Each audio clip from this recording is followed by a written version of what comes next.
ကြောင့်တော့မစင်စားခြင်းမူငါမင်းမရှိလို့မဖြစ်သူပါတနေ့တည်းထားရင်လို့မေးသွားမှာကိုကြိုတင်ကတွေးဝမ်းနေတဲ့စိတ်ဓာတ်တွေပြဲ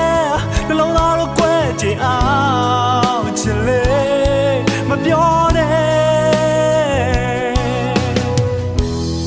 အချစ်ကဘဝအတွင်းနဲ့စရိယာမလား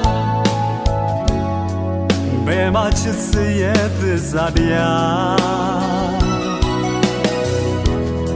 တယောက်ယောက်မရှိလို့မဖြစ်တဲ့တို့နူရေမြေတွေချဝေးရလား